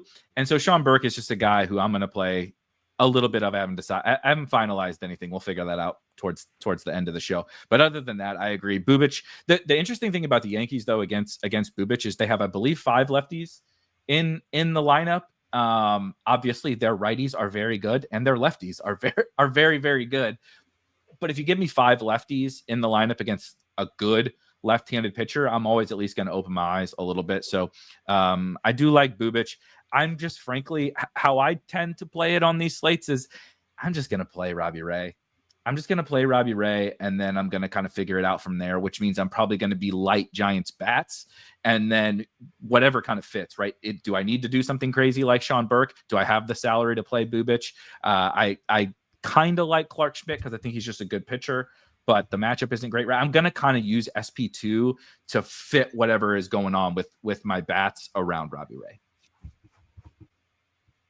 All right. I like it. Eric, I'll stick with you for the stack portion of things. Who are you going to be stacking up today? You mentioned in large field stuff, you like a little bit of Texas. I'm with you. I have Festa as my third highest owned pitcher, and Texas is my third highest owned stack. So I'm going to be getting to both sides of that in 150 today. I think if you're 150ing, that's honestly it's a great approach for this slate. That matchup feels really binary. Baseball doesn't ever work that way. Ever. but it's like he is a high upside strikeout pitcher with some walk issues and some power issues, and he's young, and they don't let him go. They don't always let him go they do have a good bullpen, but if you get into the bad parts of the bullpen, they're on the road. The Rangers have been really underwhelming, really for 2 years in a row. But the raw talent on that roster is like, we expected them to be really good for the last 2 years. I think the likes of Semien and stuff are just kind of washed, but Langford and Carter, and they got Jake Berger and all, like, we thought that they would be a really competent, powerful offense, and they haven't been. They've shown some flashes recently. Does that mean anything? I don't know, but I'm willing to find out, because the prices are real nice on the Rangers. So you want to spend up at pitching, you want to spend up for some one-offs. The Rangers are near the top of my favorite stacks, but the other two are exactly what Kirk was saying in the Red Sox game. If I'm not playing the Rangers, I just love that game all around. I think both pitchers are terrible. I think the hitting environment is great. I think the park is great. I think both offenses have a ton of upside at good prices.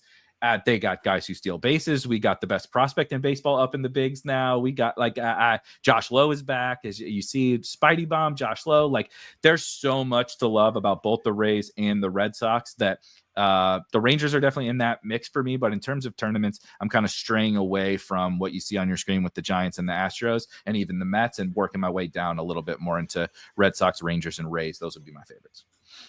Exact same boats here. I'm fully fading the Giants today in 150 lineups. If I lose, I lose. But if they fail, I'm going to be feeling pretty good with my mixture of other stacks. And then Houston is one of my lowest owned stacks today as well. Number 1 is Tampa. Number 2 is Boston. Number 3 is Texas. So exact same page here. Kirk Dees, how about you? Who are you stacking up today? All right. So I have a little bit different. First of all, I mean, I already said I like the both sides of the Red Sox and Tampa. Red Sox are probably going to be my main stack, and then I'm going to play some of this San Francisco game, but I'm just trying to pick out the homer, so I'm going to skinny stack them for each lineup I do, and that's mean the guys that I'm singling out are just Ramos, Flores, and Tyler Fitzgerald down towards the bottom there, and those are probably the only 3 that I'm going to have. So I'm not going to full stack them. Kind of feels gross, but that's the way I'm deciding to play it. I kind of like Houston, to be honest with you. Sean Burke, yes, good minor league stuff, strikeout stuff. Bad since he's been in the majors, basically here. He's got a 5.04 Sierra. He's given up some long balls. His swinging strike rate is under 10%. Houston, Cheese really got on Houston today, because I Chop is a Houston fan, and I'm in a chat with Houston, so I was needling him with the quotes that Cheese was saying. But he really got on. I was saying that they weren't good, but I kind of like them. They're at least towards the top of the order, like the first 5. I like Pena, Altuve, Yainer Diaz for catching options. So I'm a little different there. Also, they're at home, and the White Sox bullpen isn't the greatest either. So I like those 2. Other than that, I mean, yes, I'd say I like the Mets, but it's not the best park, so I'm probably not playing that much for the Mets. And other than that, let me try to see if I got something. I mean, I still like the Yankees, even though it's a tough matchup with Bubic. I think they could absolutely get to them tonight. So just because it's an elite offense, like that's really all it is. So I'm just home run hunting everywhere, and that's my thoughts. I'm out on Tigers tonight. I'm all for Vesta. He's definitely going to be in my lineup, and then I'm figuring out whether I'm going to play Ray. It's extreme hitters ump. I just saw looking at Cardi stuff there. Not that makes a huge difference, but just a little difference for Robbie Ray. So I guess what did I say? I said Red Sox, Tampa, skinny stack of the Giants is the way I'm playing it. I kind of like Houston. Yeah, those are the teams that and then maybe the Mets, but that's it. Somebody in chat asked a question to Erik, and I read it just like my brain saw Erik with a C, and I thought, why is somebody asking Erik Johnson a question in chat? Not realizing that obviously they meant you, Erik Beimfohr, but just like my brain saw the C and just read it the wrong way. So we'll throw one to you while we're still close to talking about pitcher. Sean Burke is a bit of a mystery, right? Because in years past, or like in his minor league numbers and previous last year's limited sample against righties, was way better against righties than lefties. This year, again, limited sample, but it's kind of been reverse. I don't have an awesome read on what it's because of, like, I don't think we really know what this guy, and he might be nothing at all at the major league level, and you might not, frankly, give a shit between righties or lefties because he just might be bad.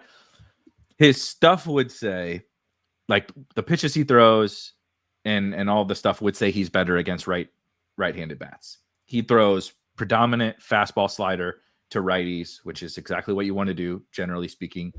The velocity is okay, but he hasn't this year, especially from like expected, Statcast level data. He's actually been quite a bit better against left-handed pitching, and he's throwing fastball, curveball to lefty. So I don't have a great read. I'm going to stick with the fact that I think he's better against right-handed bats. But if I'm stacking the Astros, it's because I think I just don't think he's very good, and I don't frankly I wouldn't care about the handedness against him.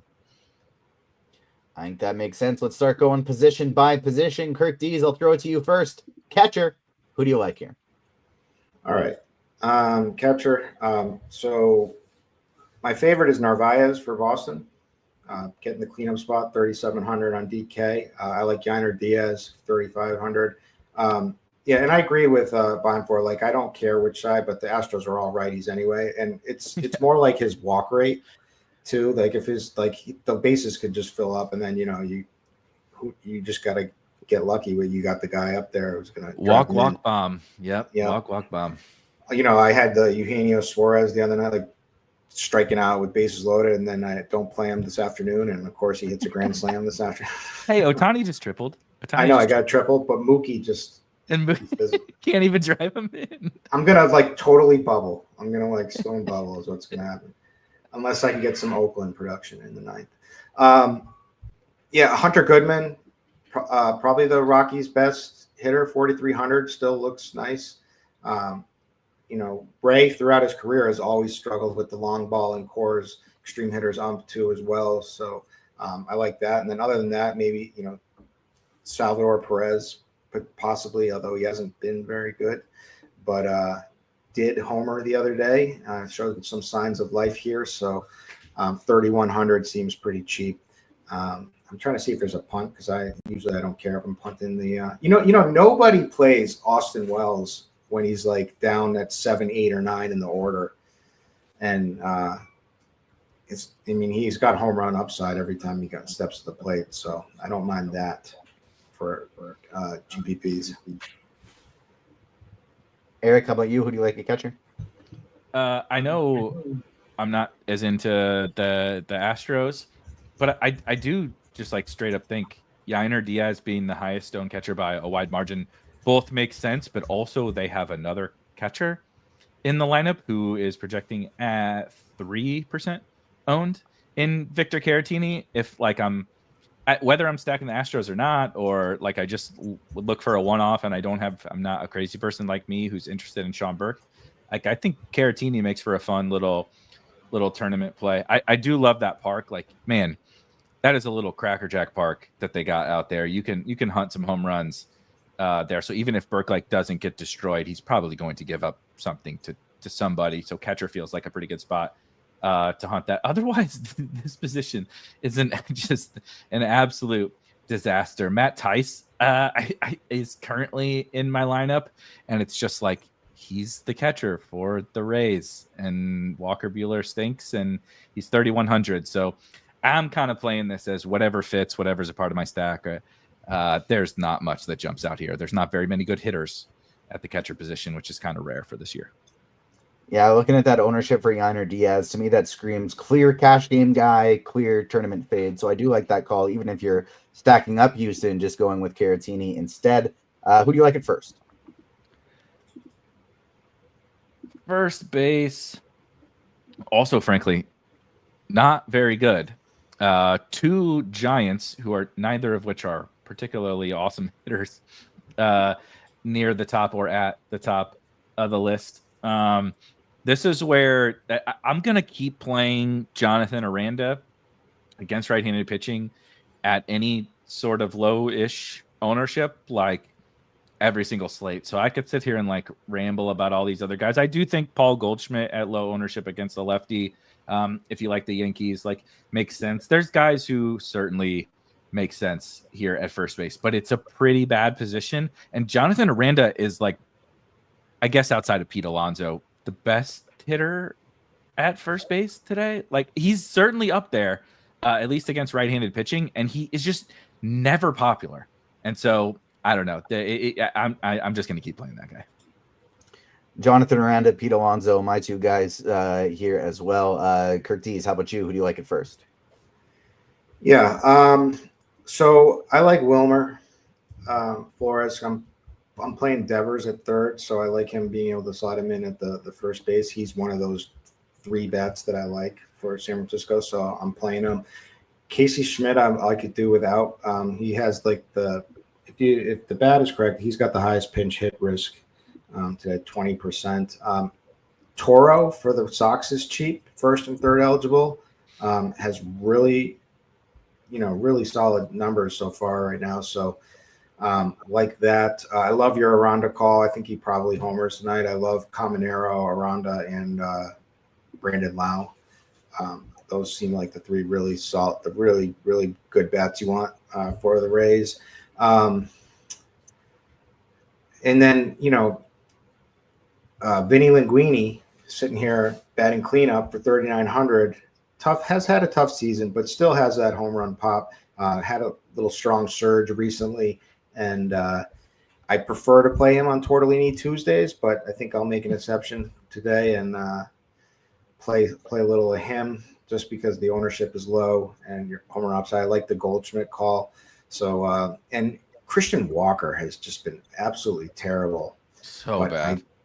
So bad. But maybe if I say that enough, like that will will him out of it. I remember when we did the show last time, we were talking about the Riley. We were talking about the Riley Green. Gary Carpenter. Instead of Carpenter, and he Everyone tripled. Carpenter. I'll go Riley Green, and then Carpenter hit 3 homers. Yeah, and I was like, it's a cheat code. I think I just said it's a cheat code.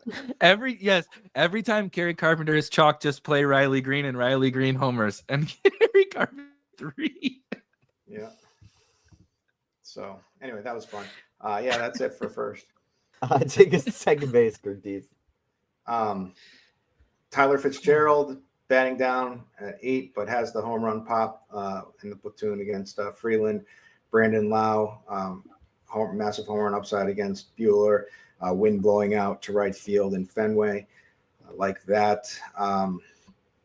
This is probably I like Altuve. I'm probably on an island here with that one. And then, the man absolutely gutless last night. Estrada batting cleanup, but I'm running it back for 2,900. Little revenge dong action against Robbie Ray. So I can't not play him again after last night. Eric, how about you? Who you playing at second? Yeah, so I will say, if we're gonna call Christian Walker terrible this year, we should also call out Jose Altuve because he's been real bad. I'm not concerned that it's over for Altuve necessarily, but like the Jose Altuve we've known and loved, like that, I don't know, like respected, depending upon your opinion of the Houston Astros. I'm a little concerned that that's not him anymore. He's not that young. So that's just when he's the most popular second baseman or up there. Like we have it sorted by optimal percentage, and you see Tyler Fitzgerald. Like I like Tyler Fitzgerald tonight. He's only 3,900 on draft. Everybody else on the Giants is priced up in cores. He's 3,900. He has power. He steals bases. He has the platoon advantage. He's not going to get pinch hit for like Casey Schmidt is. He's just hitting lower in the order, and like I guess he doesn't have the name recognition, but he's a good fantasy asset. Like if I were to play a Giant like a one-off or a skinny stack, like Kirk was saying, I think Tyler Fitzgerald is my favorite Giant, probably by a decent stretch. I do like Brandon Lau. Like I've mentioned my Rays love. I'll continue to keep doing this silly like Marcelo Meyer and Christian Camp, like the Red Sox stuff. They just have a lot of young talent, and I'm just going to keep playing the talented Red Sox guys in good spots for better or for worse. And part of it is if I am going to stack the Rangers, like I mentioned before, Marcus Semien is, if I'm going to dunk on Jose Altuve, I mean, I'm going to dunk on Marcus Semien too, because I have no interest in playing him. And I do think there's several other bats we can play at second base. All right, take me over to third. This is unfortunately where Junior, man, Caminero is quite a bit. I don't know if I need to refresh. Is Caminero? Yeah, same over here. Caminero a lot higher owned than Wilmer Flores, so that is quite unfortunate. I prefer Devers to Caminero in terms of that game, which is kind of a lot of our favorite game-ish, right? We're varying levels of interest in the Red Sox and the Rays, but I prefer Devers to Caminero, especially at that ownership. I also do like Toro here. Like if you, I don't, unless you're, I guess maybe if you play Aranda and you need some savings down to Toro instead of Devers, right? You could play Toro here and Aranda at first base. I would just rather play Devers and Aranda and find my savings elsewhere. But I do think Toro is a pretty good, I've always liked is not the right word, but thought he was like a competent Major League Baseball hitter and a decent fantasy asset, and he just like never sticks anywhere. But he seems to be kind of figuring out a little bit with Boston, so I do like him. And then Josh Young for the Rangers is my last shout because he's on the Rangers, but also I'm a believer in him long term too. Like a lot of these Rangers, he hasn't been great, but I think the best is yet to come for him. All right, Curtis, who do you like at third? I love Devers. I love Wilmer. I like Caminero. I think our ownership's a little high on Caminero. I think Wilmer will be higher owned, but yeah, we'll see how that shakes out. Juggalo Bomb, number 1, Isaac Paredes, 4,300 batting second. I like that. And then other than that, I mean, those are the key guys with the most upside. You can play Toro, you can play Mayer. You can play Mauricio for the Mets. He's kind of a dog. When I say dog, got that dog in him. Like I think he's pretty good. Batting 9th. I think he's going to turn out to be a good player. So he's probably going to get no ownership down there, bottom of the order. 2,500 is cheap, can help you, either pay up for Ray or get some more higher end bats. So I like that, and that's about it. All right, take us to shortstop. All right, Adames. It's nice to see him homer straightaway center. It was a shot he had yesterday against a lefty, Freeland. I can't remember the days of DFS where we were all like, "Oh, Freeland has figured out Coors Field." Like he had like a sick, amazing season one year. He was in the Cy Young. Did he win? He didn't win the Cy Young. He was a candidate, no. I think. Yeah. But we were like, oh, he's figured out Coors. Well, he lost that magic. But I thought Marquez figured it out once upon a time. Marquez was nasty. He was just nasty pitcher on the road. Like he was like He's a like DFS cheat code because he was always Yeah. cheap and he got on the road. But oh man, it is oof. Yeah, he fell off. But he German was Marquez so, and Riley Green, the DFS cheat codes. he was so. I mean, back if you played DFS back then, you loved him. I mean, he was always like lower owned too. He was so like underrated. Anyways, Bobby Witt. I think there's decent weather over there. Let me double check that. Yeah, there's It's hot. Yeah.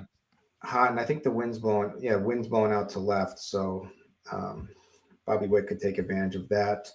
So could Salvador Perez.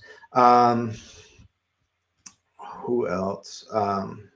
I like Story. He's starting to come around here and get hot. Brutal in the beginning, but looking pretty good lately. So I like him, and I don't really want to mess around with anyone else, to be honest. I mean, maybe the only other guy I would take a shot on just from a name value and someone I kind of believe in who's had a pretty bad season.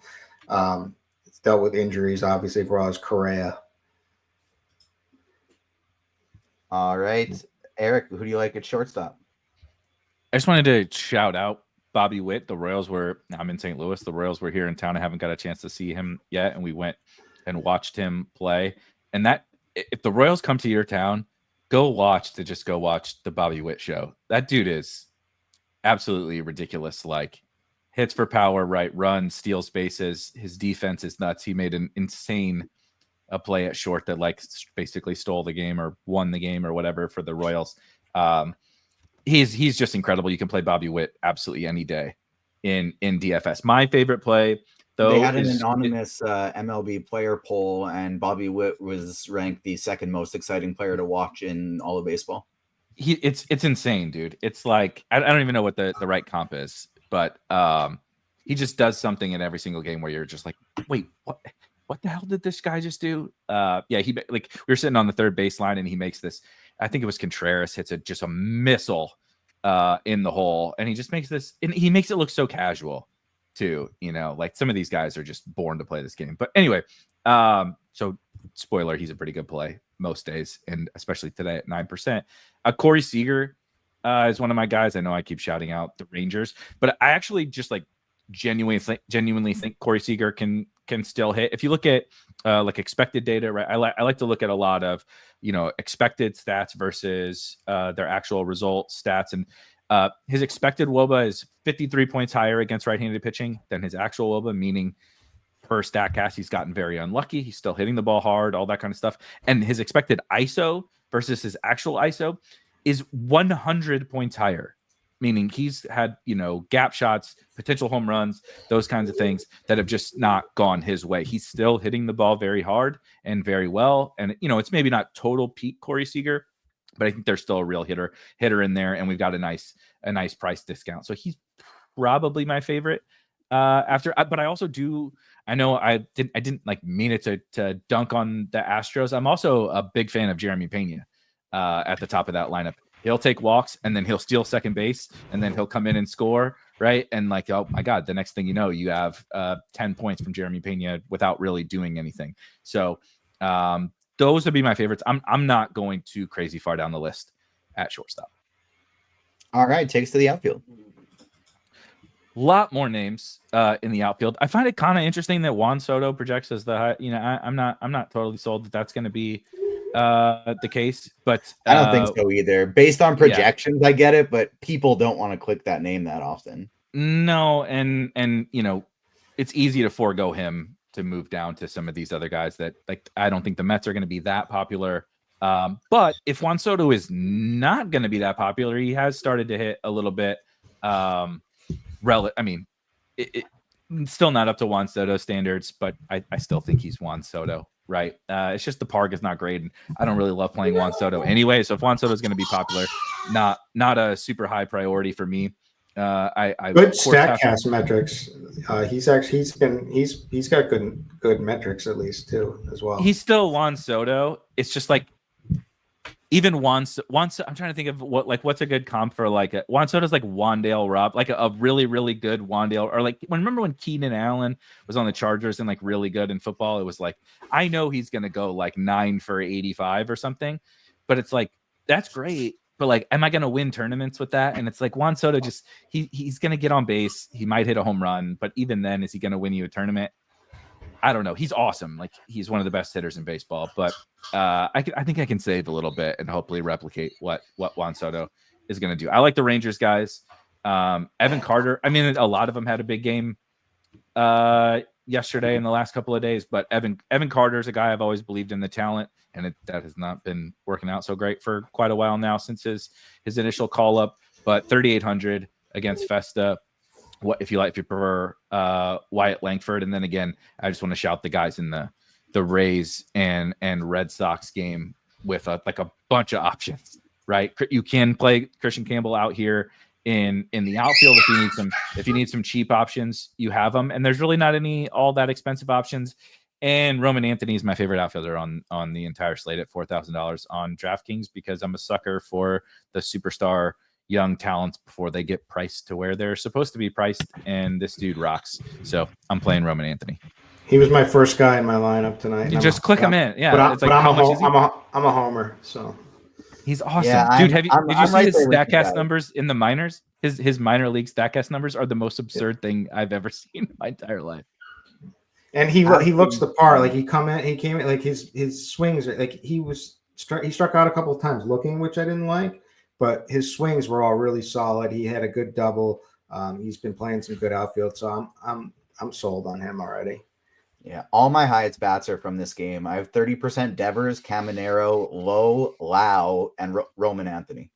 30% of each of those guys today. Kirk Dees, who do you like in the outfield? And we'll take some questions. We are only 5.5 minutes to lock, so let's try and rifle through it if we can. Ramos, number 1. Duran is my number 2. I'm not playing him in my 3 lineups. I'm not playing Judge, but I like him. The platoon, the wind blowing out, good weather. Have to like him. There's Buxton. Roman Anthony, like I said, was the first guy in my lineup. But again, I'm a homer. Other than that, just home run. Like I think on this slate, you should be playing some Rockies for the leverage against Ray. And I think Doyle is a fine play. Beck is a fine play. Estrada's I hope is a good play, even though Not Tyler Freeman. Play the other guys. I'm all set. Yeah, I wouldn't even consider him. But other than that, let's see. The Mets are in a good spot. It's hard to deny Irvin against left-handed batters. So any of the lefties, and that includes Soto, Nemo. Jeff McNeil's been heating up, second base eligible, obviously. But he's also outfield eligible on DK.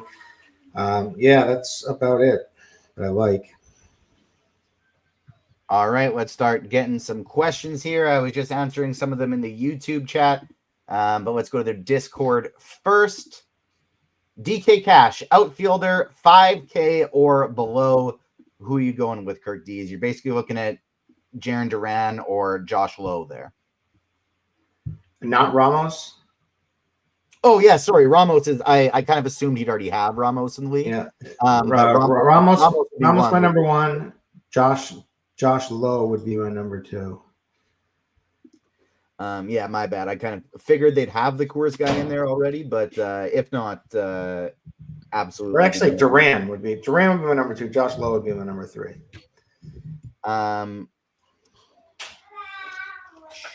How silly is it to use double Y Diaz's in the same lineup today, Eric? Yandy and Yandy. I prefer Yiner because he's a catcher, but it's not silly. They're fine. DK GPP, Kirk Dees, Yiner, Diaz, and Abraham Toro, or Narvaez and Schmidt? Oh. I'm actually going to go Narvaez and Schmidt just because of the catcher ownership. But Schmidt does have the pinch hit risk, at least according to the bat. All right. And Red Sox, Meyer or Marcelo Meyer or Cody Clemens for a GPP today, Eric? Meyer. Run to the podium. Yeah, I like Meyer there as well. low on questions today. I was kind of like thinking we got to hurry up, but there's not actually that many questions today. Kirk D's favorite pitcher under 7,500, is that Festa? Yes, sir. Agreed there. Festa would be number one. I don't like, just because he's projected for super low ownership, I don't think it's all that wild to play Jack Leiter today. I don't like him, but I don't really like any of the pitchers all that much. Yeah, Leiter's fine. Gusto you could play too. Mm-hmm. DK Large Field, Festa and Josh Rojas, or Sean Burke and Thairo Estrada, Eric. What was the sorry, Sean Burke and Thairo Estrada is hilarious. Just combination of players. But what was the first one? Festa. David Festa and Josh Rojas. Give me the Burke side, but I think you got to. That is a disgust. Change your lineup. That is a disgusting to me. Come on, that was my Juggalo bomb last night. Was Estrada. I was so confident. I used all my home run, the Tuesday Dinger coupons from FanDuel on him, the boosts. And I don't even think he made contact. I don't think so either. 13 likes away from Spidey Bomb number 3. I think we can get 13 more likes. Keep hitting that like button. Thought we had one more question here, but Kirk D's favorite Rockies hitters for a GPP. Let's just open up Plate IQ and let's take a look here from as far as numbers. So Hunter Goodman, Jordan Beck would be the two that completely stand out. Brandon Doyle would be he's there, and then I like Estrada again. You know, the guy has to have some revenge in his heart. Got to, or else he's going to be officially gutless. But run it back, and then I'll probably run it back. They play again tomorrow. Probably. Yeah, probably run it back tomorrow. I'll be far away. I haven't looked that far. Then he'll be officially gutless tomorrow. Then he'll be. How is Keston Hiura in Major League Baseball? Man, he was so good when he first came on. We all made fun of the Rockies for just like having all these no-name players at the beginning of the year. Now their lineup is just like cast-offs. All 2019 DFS Legends is their lineup. It's crazy. Like Keston Hiura, Kyle Farmer, Orlando Arcia, Thairo Estrada, Tyler Freeman, like literally just a bunch of guys that maybe had a little bit of pedigree, but then just like completely fizzled out until they got released by their teams, and then I guess the Rockies pick them up. So pretty funny players there. Hiura every day in DFS when he came up with the Brewers, like every day, man. He was awesome. He was so good. He was power speed. He was like he came out like shot. You know who I miss? The Punisher, Aquino. Aquino from the Reds. Aristides. Aristides. Oh man. Yeah, that was crazy. Wonder what he's doing nowadays. Yeah, he's probably in Japan or something. All right, that'll do it. We will be back tomorrow for some more MLB content. Small slate though, so no Grinders Live tomorrow. We'll just be going straight into crunch time, and then I believe we will also have in the afternoon tomorrow our NBA show prepping for Game 4. So you can watch the Game 3 of the NBA Finals tonight, then Game 4 we will be breaking down tomorrow. So thank you so much for tuning in, everyone. On behalf of myself and Eric, Chris Kirkwood, Kirk D's, we will see you next time. Peace.